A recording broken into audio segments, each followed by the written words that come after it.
MVP, the Mo Vaughn podcast, presented by Perfect Game and Vaughn Sports Academy. Will Bridge here with the man himself, Mo Vaughn. Mo, you're fresh off the water today, man. How you feeling? Oh, man. Probably like the first time out in 15 months. I did a whole refit, and then, getting the boat back together, it's not easy. So I got a chance to get out today. I just was kind of like cruising around, looking at systems, making sure pumps and everything's running. But that couple hours out is it's refreshing, man. It's refreshing. You just said it. You think everybody, should be, the human body should be by water. Yep. And I truly believe that it's a tremendous reset right away, daily. As soon as you start going down the inlet and you're going out and you're looking in the open water and you're like, the waves start coming up, you're pressing down on the throttle and you're like, man, the sea air is hitting you. There's just nothing like it. It's nothing like it. 100%. When you get down here, we're going. I know. Oh, trust me. I was planning on making you taking me out. We're going, bro. When you get down here. We got a lot to talk about today. We got to talk about Bobby Cox at some point. We want to kind of reminisce a little bit there. I found a really cool story. I'm sure you got some thoughts and kind of going through that era of managers in the 80s, 90s, early 2000s that we'll probably never see anything like that again.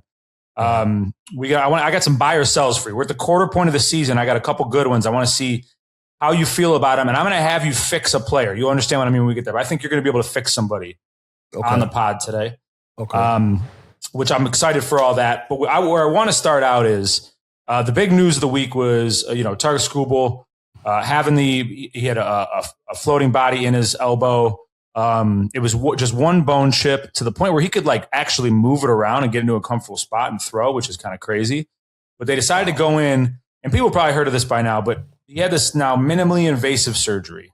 And it's apparently it looks like a needle on an injection, and there's a 120 degree camera on the end of it. Better camera than I have for this podcast, probably 100%. Yeah. And they're able to go in there and take a good look around, and go directly to the spot it's at, so you're not tearing up all the tissue, and it's less recovery time. And less recovery time and less tearing up the tissue means less pitcher having to ramp his arm back up. So I just want to start off with your thoughts right out of the gate of we always knew that at some point, all these, guys start getting Tommy John surgery more because they got stronger.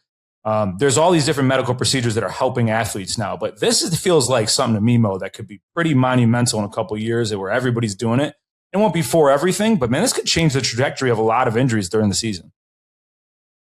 Listen, it's just like the knee with my dad's 94 years old, played football, taxi leagues, minor leagues, Baltimore Colts. He's got a zipper on his knee right now. Look at the arthroscopic surgery, how far it's come right now. I remember I had 3 or 4 during my career. I was able to come back right after the All-Star break. I go in there, and get that thing done. And now with the value of pitching and the numbers and the amount of money being spent on these guys. And listen, you and I just talked, Scott Boras is talking about, it's less evasive and, it's great. I'm so happy for the technology, but also, he's got an agenda talking about this whole thing. So, yeah. But yeah, I think, Skubal's going to be a free agent, correct? Coming up. Yeah. So yeah. Remember they tried to get to a number and they couldn't. And now all of a sudden that's why you got to feel it's good for school to come back. Right. But B, exactly. This little press tour from Scott Boras feels like it's deeper than just, hey, this is a fun new procedure. Of course. Listen, we all are trying to position ourselves. And if I'm an agent, position the player. But right now it looks like he's going to have an opportunity to get back on the field and be at full strength. He'll have a chance to show, how he's feeling anyway. But I'm all for doctors, and I'm all for, people coming up with bigger and better and faster things for health and medicine and how that works. It's all great for the players and getting back on the field, because that's where you want to be, is on the field. Look at the guys recovering from Achilles over in the NBA now in less than a year. That's crazy. That's unheard of a couple of years ago. Now they get him back in 9 months. Jason Tatum was 9 months on the Celtics. He was back on the court in the playoffs. That's nuts. I know. And playing well. That was another thing my dad did. I remember I was a kid. We were out there playing tennis, Norwalk, Connecticut, across the street at West Rocks Middle School. He's running around and pow, popped his Achilles. And I remember him, I can tell you a picture to the day in the hospital with his leg up and a cast like up over his knee. And just to see where that has come, how far medicine is great, man. Medicine is important. Medicine is just, helping the athletes get back to being on the court is where they need to be most successful helping their team. So I'm all for that. Yeah, and to circle back to the Scott Boras point you made, there is always an angle. And I'm going to give you my theory, Mo. You tell me if this is crazy or not. This is my theory. I don't know that Scott Boras goes on his, little PR tour, which I heard him on the Baseball Tonight podcast, and I know he did some other places too. He's trying to get it dubbed the Scooble Scope, even though this thing's been around since 2019. Very Scott Boras of him. But I think, here's what I think. The first major, and it was decently major, we probably won't touch much on it today because it's just defensive catcher, but a major trade has already happened in Major League Baseball. We've already seen managers fired. I think what we're seeing is something we talked about an episode or two ago where things are turning more in the NFL where teams aren't going to have the patience anymore and they're moving quicker. I think this was him telling the entire league, hey, don't go out there and make that trade just yet because maybe it's for my guy if we feel like we're not going to get somewhere with Detroit. Or at the very least saying, hey, we have all these different suitors who would love to have Scooble now, so don't go out there and trade for something that might get in the way of you having my guy this offseason if he's not going to stay in Detroit. Am I crazy for that? You're absolutely right. Of course, it's all posturing. And Scott Boras has lived in the life of being in position A. That's how he operates at the highest level where he's got the upper hand. And if he can change the narrative to more positive for Scooble, why wouldn't he do it? He listed, like you said, he's dubbing this the Scooble surgery when this thing's already been out. But he's able to command what he has been able to command because his players always come up when they're at the strongest, and that's what he's trying to do now. I mean, this actually bodes pretty well for the Tigers because they are in some trouble. And we're going to talk a little bit more about them later when we do the buy or sell. But they have not started out the way they wanted. Now you have suspensions on the pitching staff because signs are getting ripped from the guys on the bases. Grips are getting ripped from them. And, they got suspensions. They got injuries. They're not playing well. They're not hitting the way everybody thought they might. The AL Central's there for the taking still. But this is, if you're a Detroit Tigers fan or in the front office, and they tell you, hey, it's not going to be 3 months, it might be 6 weeks, you got to feel pretty damn good about that right now. Listen, it's hard to come back. They were a few outs away from moving on. They didn't. Same thing with Toronto, like trying to get back up on that horse and regain that inner feeling within that we're going to win this game. We know how to do it. It's hard to repeat when you lose something like that. And now this may be a shot in the arm. They may now turn and say, okay, 6 weeks, Scooble back. We're going to do some things. We'll get a shot in the arm, sort of like what the Phillies just did with Wheeler. Shot in the arm right there. All of a sudden, bang, our number one guy comes back. And then things start moving. So we'll see. We'll talk about it.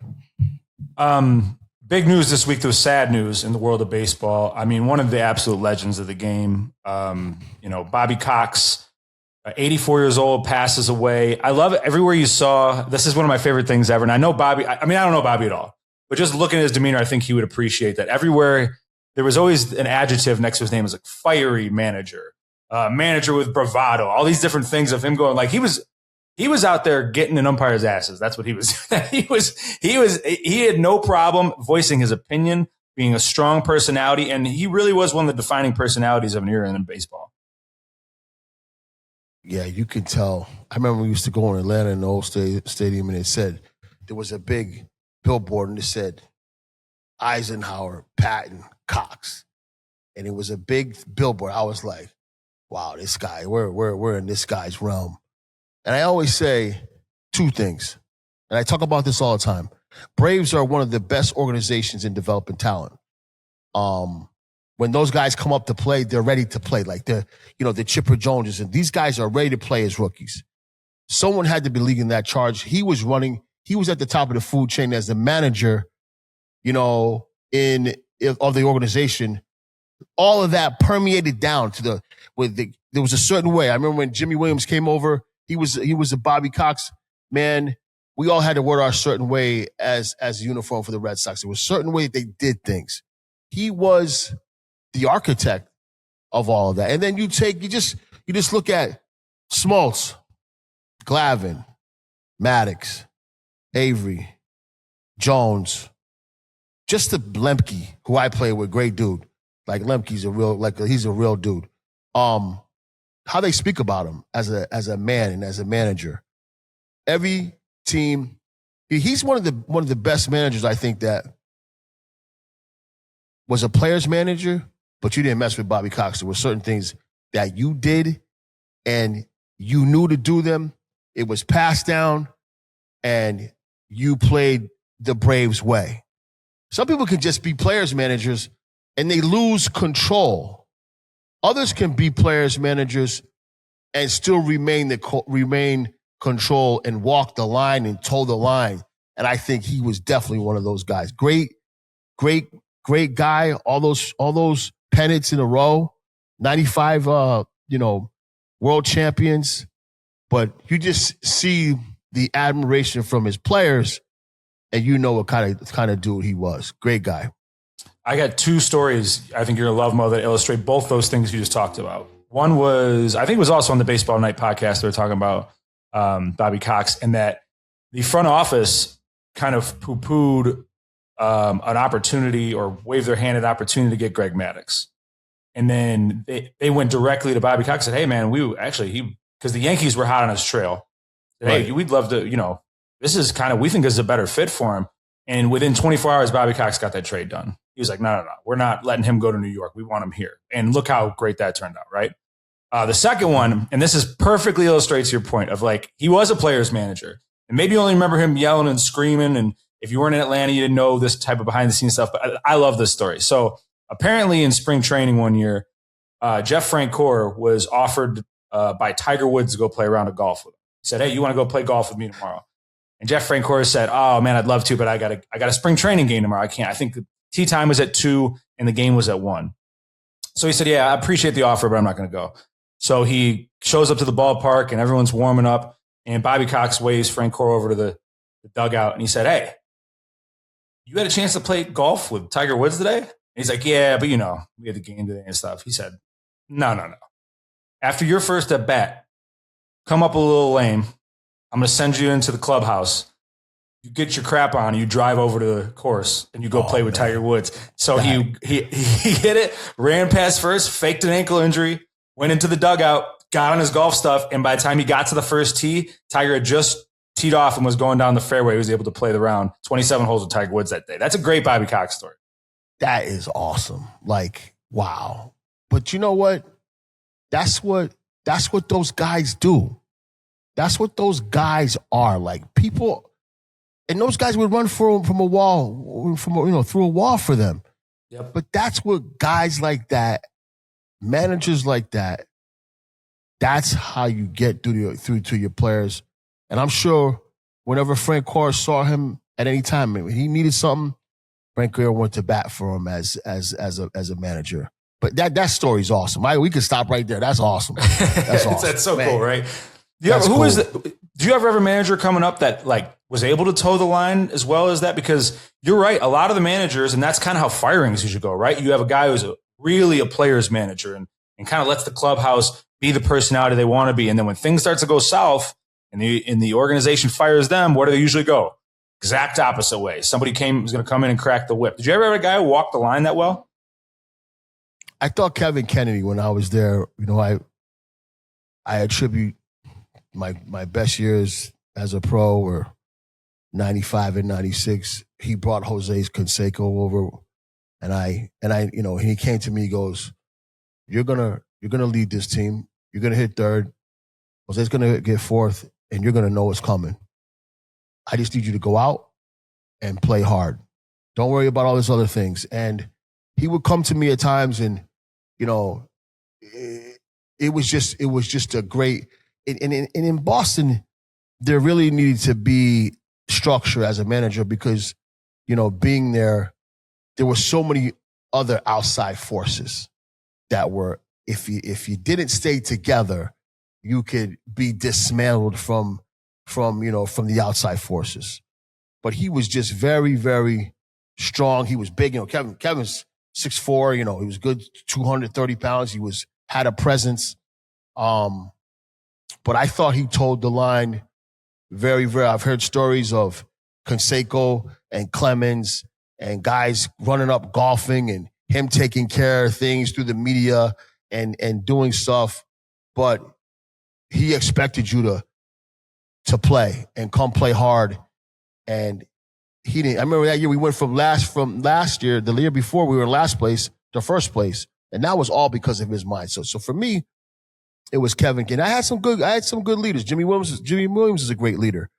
But for me personally, Kevin Kennedy really told the line and pushed the buttons, the way that really helped me. I'm going to read off this list of managers from the 80s, 90s, early 2000s. Bobby Cox, Joe Torre, Tony La Russa, Dusty Baker, Lou Piniella, Jim Leland, Jim Bochy, Tommy Lasorda. I mean, this is Bobby, this is a who's who murderer's row of managers that managed at the exact same time, or at least overlapped quite a bit throughout that entire list. And I'm not sure we're ever going to see, and who knows, this could just be, that recency bias, but I'm not sure we're ever going to see another crop of managers like them through Major League Baseball. What do you think? When you name those names, the one word that comes up for me is communication. Everybody on that list, you knew where you stood. I played against some of them. I wished I would have played for I wished I would have played for Dusty Baker because I just hear so many good things about his communication. You knew where you stood, and then he knew what to look for, how to deploy you. That's what a great manager is they know how to deploy you. Then you look, Dusty Baker, you could see it all over his face. Then you got Tony La Russa. He was stone-faced. But he put it together a lineup where those first two guys were like table setters. And then he would figure out who needed to be batting third, who needed to be batting fourth. How do I generate runs? Everybody understood and knew their role. Joe Torre, how do you, yes, you got a boatload of talent. That 96 team, Yankees, probably top 5 best team best team ever. But as the manager, how do you get those personalities all to work together? They came to work like business. Like I never seen a team step on the field and knew they were going to win. Like when I was facing those Yankee teams from 94, 95, 96, 97. I never see every day they came to work to win. Everybody knew what they had to do. Time Lasorda, just think about also the structure of the teams at that time were, I need defense in the middle of the field. Walt Weiss, Gallego, Tony Phillips. You look at all the other teams. Good catching, good middle infielders, great center fielder. Corner guys played well, hit home runs. Left fielder, right fielder, third base, first base. They were the boppers. They drove in the runs. All these other guys played defense, the catching position. Terry Steinbeck, Mike Scioscia, Buster Posey, who else? Posada. Who else can I name? Just, it was a structure. And you knew, everybody knew and did their job. You had to beat them. They didn't make mistakes. That was all in that. Bochy was a backup guy, but what a great communicator. And he set a great you hear from Trevor Hoffman the type of clubhouse that he set over there when he was with the Padres, and then brought all that structure over to San Fran and won a bunch of games and in some World Series. But all these guys were structure-based, baseball guys.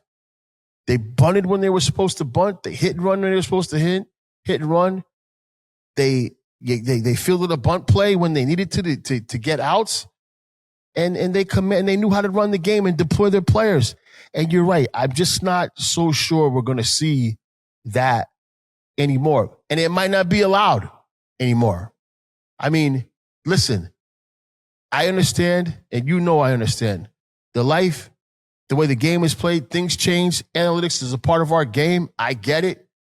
But all in all, look at the Phillies. Who's running that team? Mattingly, a guy that played the game, understands the game, can deploy mentally and physically the guys to be successful. And I hope there are a bunch of baseball guys that come back, because that's what the game needs to get back to. It's not all about numbers and velocity and strength. Somebody's got to know how to execute and play. And those guys really did it, and they knew how to deploy their players to win. And two of the guys right now that are still contemporaries, at least for the time being, that are still out there, Terry Francona and Dave Roberts, right? Two guys that you fit right into the mold of what you're talking about, that can take the analytics, apply it to the game, use their gut in the right position, have a structure to it, able to control big personalities inside of a clubhouse, but also make the rookies that are coming up feel like they're welcome as well. I'm just a little worried with the top-down, follow what the data says and what the GMs, exact players he gave you, that's becoming more of an edict around the league. And the fact that there's so many young guys getting brought up, and then the patience is wearing so thin with whether it's the manager or guys on the field, that we may not even give guys a chance to develop into managers of this ilk. You know what I mean? Like, that's the worry for me. You know what, Will? You know, I love this game back. I love it more and more as I get older. The more I'm involved with it, I love it. It's a great game. But the game, since Abner Doubleday, hasn't changed. I tell people, it's not like where all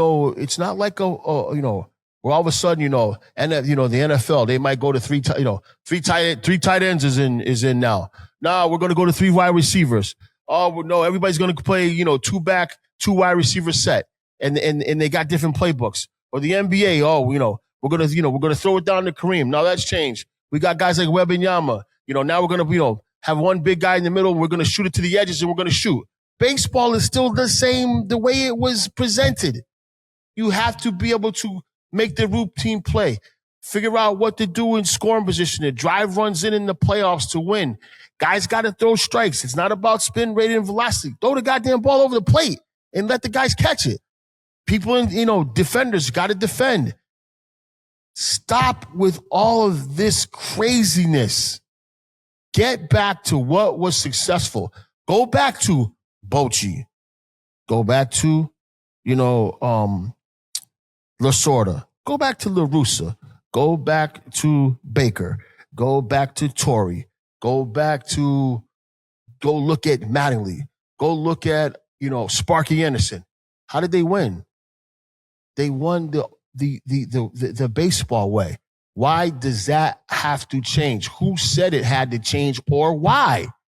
And we're messing people up. We're not giving them the opportunity to be successful the way that they're doing. And I just hope that someone sees the light and realizes that the more baseball people because we have information. I have information at home plate that if you haven't stood at home plate, you don't understand. If you haven't stood at home plate in the 3, 4, 5 spot in critical conditions, in high leverage situations, it's hard to explain and know what I know. And you can't get that from data. That comes from talking and information. And we need to get more guys that can do that back into baseball. Yeah, it's cool. And this is similar. I was just listening to a couple interviews with Connor Griffin, just because he's starting to really come on now, right? He started off a little bit slow, a lot of hype around, but man, since I think it was like April 23rd, he's just tearing the cover off the ball. He's been one of the better shortstops in the game. And I was listening to him in an interview, and he was talking about how he just he's like, the biggest thing was just seeing all these guys around me that I can pick their brain now. He's like, and these guys were out of reach before, right? I was coming up, I was either in high school or I was coming the brief time he was in the minors. And he's like, now all of a sudden, I just got all these different guys I can talk to who've been through it before. And that's what you want from your young guys, right? Because there's a wealth of knowledge. Like you said, you can't explain it till you've been in it. And even then, it's pretty hard to explain. Exactly. Like, listen, I'm not saying that to discredit anyone, but our game is different. We don't make up a playbook. We can't become a mad scientist in this game. The experiences are the information. And you need to have people that have the experience, that can talk. And I'm going to tell you something. To me, the Phillies, when you hit, you're going to win. When you hit, you're going to play better defense. When you hit, you're going to dive. You're going to hustle. You're going to do all these different things. They look like the guy that's in the seat now is going, I don't know what everybody's talking about, but 2-0, I think you need to be looking for a fastball and don't miss it. And 3-1, we got to look hard. We're down the count, cut our swing down, and go the other way. Why? Because that's exactly what he did. And he can tell you that, and he can feel it, and he can tell you how you're feeling. I know what you're feeling because I was there once. And that is so important. It's not to discredit anyone, but don't discredit what that is either. The experience of feeling that is just as important as anything. Amen. Cole Hamels talked about that last week, right? Same thing. There he is. It's a little stuff that we're losing out of the game. And I do think, you know how this goes in sports. The pendulum swings all the way one way, and then it swings back. I do think that there's starting to already be, like with Mattingly is a perfect example, a little bit of a swing back of, all right, there's got to be some feel to this. Dave Roberts last year in the World Series. There's got to be some feel to the game. It's got to be. It can't be just numbers. Numbers don't measure the heart. Numbers don't measure the man. You got to see it. You got to be standing there on the field and see it. And you're able to make real live decisions. I would have loved to have been playing with Whitey Herzog and all of them dudes back in the day. Like, those are baseball. If I could get them guys around me, I would love it. I played with Larry, played for Larry Bowe. I played for some guys. I love Mike Scioscia. He's another one of those, just to catch your intellect guys. Like, that's what it's about, man. That's what it's about. All right, enough reminiscing. You ready to talk some current stuff? What we got going on? You want do some buy or sell? Let's do some buy or sell. What do we got? I got to see where you're at. You're pretty crafty with this. I try to keep you on your toes, Mo. So we are at the quarter pole of the season. By the time everybody listens to this on Thursday, we are recording on Wednesday. Everybody's somewhere right around that 40-game mark. So we've got a real nice, solid base to make some decisions on whether or not we believe these things to be true or false. We're going to say buy or sell. All right? So currently, this is the first one I'm going to throw you. Currently, the leader in the AL East, which nobody saw coming, the Tampa Bay Rays, 15 games over 500, 28-13. They got 2 games up on the Yankees. They're 10 up on the Orioles, who are sitting in third place, and the 10.5 up on the Toronto Blue Jays, who are sitting in fourth. All right, so we're going to set the basis there. So the first buy or sell I have for you is, are you buying or selling the Rays are going to finish as a top 2 team in the AL East? I'm buying it. And I'm buying it. I like the way that they play. They are one of the teams that, to me, over the last 15 years, that has looked at their roster and said, we're going to maximize what we do well, and we're going to go do it. Right now, they got speed, put the bunt down, play good defense, timely hitting, make things happen. And I think they're going to be there. The Rays never die, man. They're always coming. They have sometimes they have a tough year, but all in all, overall, they're one of those structure organizations now that we produce this type of player. We know how to play. This is what our payroll is going to be, and we're going to go do it. So I'm all with the Rays. I'm buying them. All right, I like that. All right, this is going to be a tough one. You ready? So the Rays sitting at the top of the AL East. You have the Athletics sitting at the top of the AL West, 21-20, 1 game up on Seattle. I like them too. Seattle's starting to play a little bit better. You can see there's a little bit of life with them. Even they're still only 5-5 in the last 10 games, but they're starting to play a little bit better. But here's the big surprise for you, Mo. How about those Chicago White Sox sitting only a game and a half out in second place in the AL Central? So here's my buy or sell. Are you buying or are you selling that 2 of these 3 teams will be in the playoffs? Tampa Bay Rays, Chicago White Sox, and the Oakland Athletics. 2 of those 3 will be in the playoffs.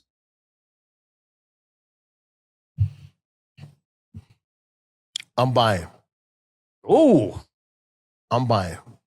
Who's winning the division? Who's getting in the wild card there? Do you think the Rays are holding on to the East? Are the White Sox stealing the Central? The Athletics hanging on the West? Someone's got to win one of those divisions.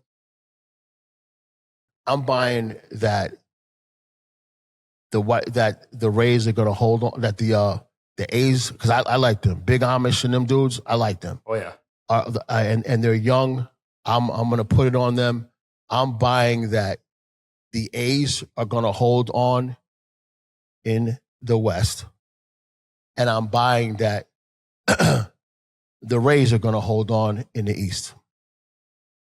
But I'm just going to say this. Listen, that dude, Menataka Murakami, he can run a whole team. When you're going to have to beat them because he's knocking the ball out of sight. Like, for real.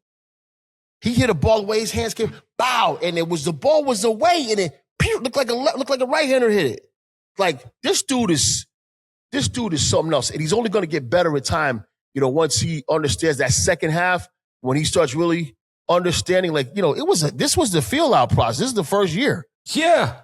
This is the first half of the season, first quarter, as you said. He's only going to get better once he gets more comfortable.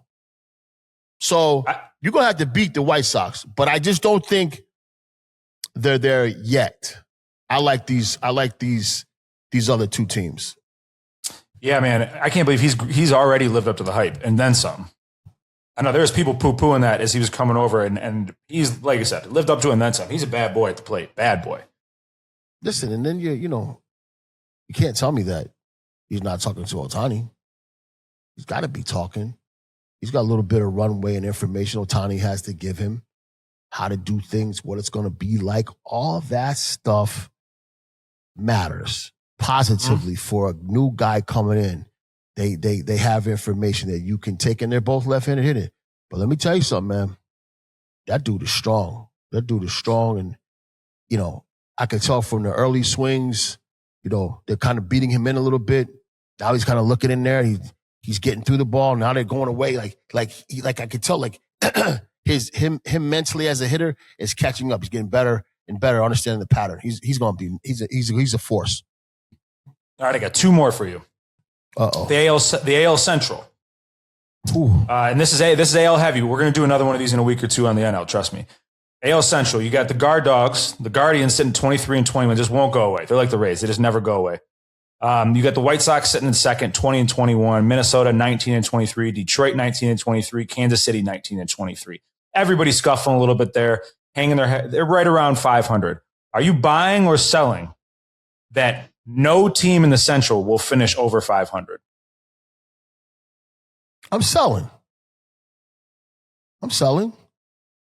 I think the Indians are going to finish over 500. Easily. I love to hear that. You know that. Well, I just think that they, out of, listen, Detroit has come on strong over the last couple 3 years.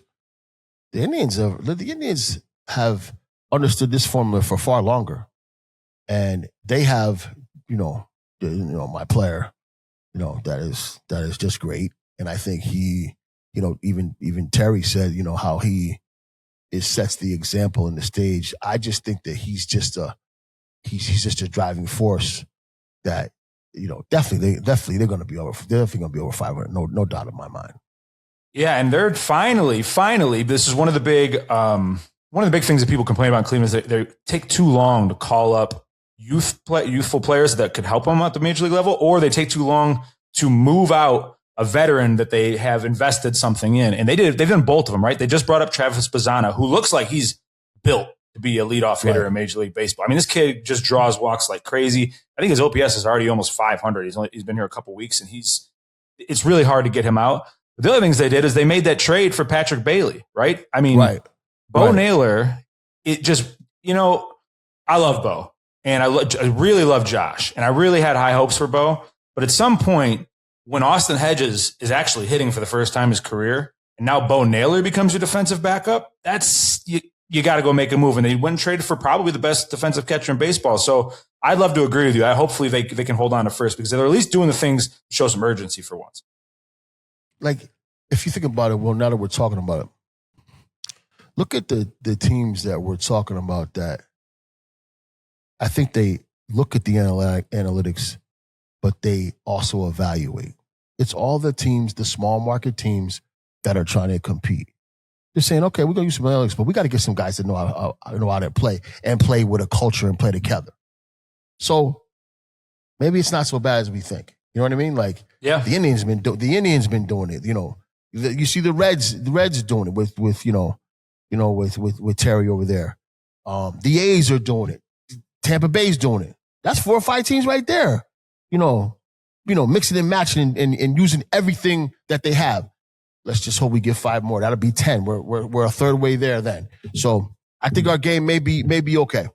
You know, the great equalizer for a while was analytics, right? Because the big dogs weren't using it. They were spending Moneyball, all that. That's how they kind of equalized it. Well, now everybody's got analytics. Look at Daryl Morey in the NBA. Daryl Morey just got fired in Philly. He was kind of the godfather of analytics in the NBA. I mean, he's got that huge convention they do over there. The problem is it's not an advantage anymore. Everybody has it. So now how do you utilize it? How do you pair that up? And I know we keep crossing things here, but that was one of the big knocks of Daryl Morey. He never knew how to build a team. He didn't care about personality.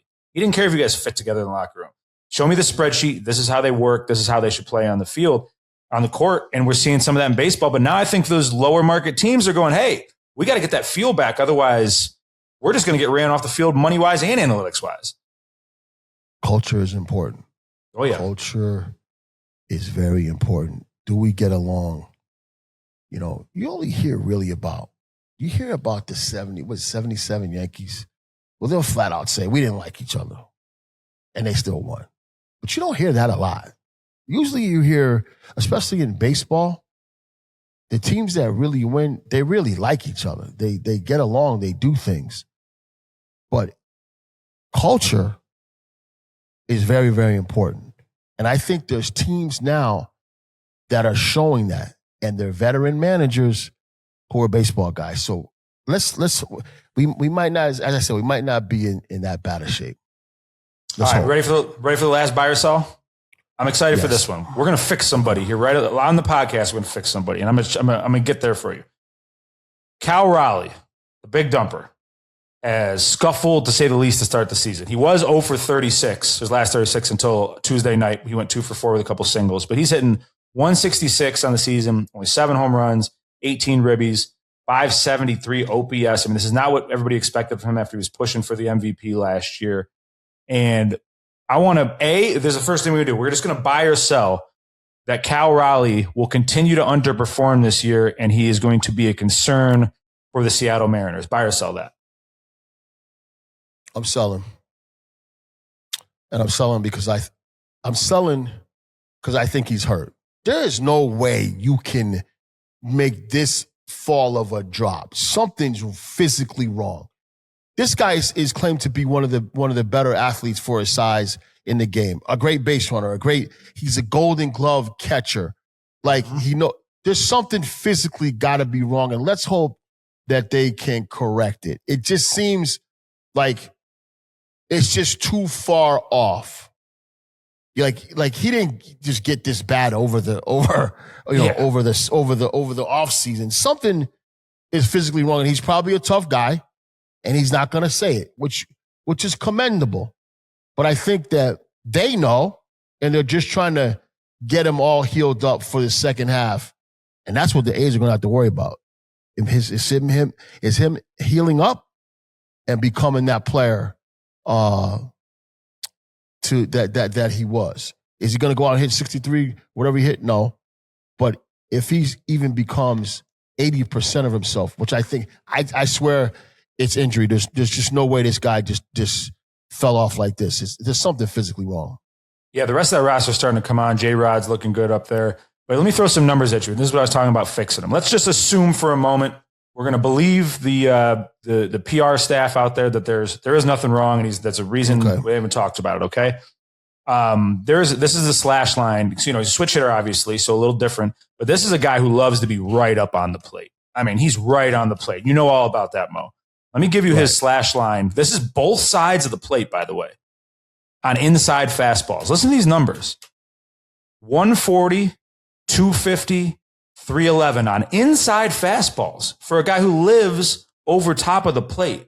And so that tells me that pitchers are saying, okay, you want to be that up on the plate, we're going to put it inside where you can't turn on as well. If you're his coach or you're in that clubhouse with him, are you making any adjustments to this? How do you deal with a player who likes to be in a certain spot, but now pitchers have obviously started to figure out, hey, that's where we can attack him, and that's where he's having the biggest struggles? Well, listen, it's all about, I tell people all the time, you just said it, pitchers have patterns. All right, we want to crowd this guy because he's not turning the ball. Now, we both said we don't know. Right now we're assuming he's not hurt. When you get in the box in your normal spot, shuffle back a little bit, 2 or 3 inches. 2 or 3 inches gives you a lot of clearance. When you know somebody's coming in and try to bury you in, you got to make a slight move. These catchers now and these pitchers are very, very smart. You come in there and you walk and you step back automatically 4 to 6 inches, they're going to know. So you get set and all of a sudden you start creeping back just a little bit, 2, 3 inches, and that will clear you. You have to the reason why I retired was I had a knee that wouldn't let me flex and people were starting to bury me inside and I couldn't defend myself. I used to clear that ball out. And all of a sudden I woke up one day and be like, dude, you're gonna, if you're not going to move, you're going to get hurt. So it's time to walk away. And that's what I did. But he's just got to subtly kick back about 2 to 3 inches, clear those guys out, and then they'll get out of there and change their thought process. But give yourself a little bit of clearance to do that if he's not hurt. Yeah, that's first of all amazing. That's hopefully exactly what I was hoping for, that type of advice. But I agree with you, kind of. I feel like there's probably more to it than just. It doesn't look like he's turning on those inside balls as quickly as he was. And they were saying something about it. I've never had an oblique, but oblique can't be fun. Mm-hmm. It can't be fun if that's an oblique. I mean, that's painful, bro. You can't do anything with a bad oblique. But I just know that he's too tough for me. He's too edgy. He's got an edge about him. He knows what he wants to do. That guy's worked hard to become great. You just don't lose over time like that in that short period of time. All right, that's buy or sell, man. Yeah, I like it. That's buy or sell. We are going to do another buy or sell. If we don't have a guest next week, we'll do one on the NL next week because that'll keep us right around that quarter pole mark. Anything else you want to throw in here, Mo? I feel like that was chock full of stuff right there. There was good stuff in there. Oh, that was a lot of good stuff. As I said, I love this game, and I hope that we just continue to. I hope that the Rays in the way that they take advantage of their personnel keeps going. I hope that people realize the thoughts and the mindset of the player Don Mattingly are the reasons why the Phillies start hitting. And I hope that, Dave Roberts is going to really have to keep his team motivated to stay up to that standard and keep that going. We hope that Terry Francona, creates the culture that he needs to get the Reds going. I hope all these baseball people come together and it just shows all the different facets of what they're using together with their eyes and their heart and their know-how to show success on the field. That's what I'm hoping for. No, I'm right there with you. Great message, because I do think this trickles down to the younger generation too, that just don't get so obsessed with the numbers, because you still got to get in there and feel it too, right? You still got to go out and do it. And the coaches that are coaching them, chemistry and dogs matter, right? Dogs are still going to find a way. Dogs are still going to find a way. Yep, dogs going to dogs are going to run. RIP to Bobby Cox, obviously great, and also RIP to longtime Cleveland Indians / Guardians PA announcer Bob Tyack, who was I knew personally from all my years in the press box there, a legendary voice. If you're ever in Cleveland, you remember his voice. So RIP to him and his family as well. A couple losses in the baseball family. Mo, always fun with you, brother. Always. All right, bro. Have a good week.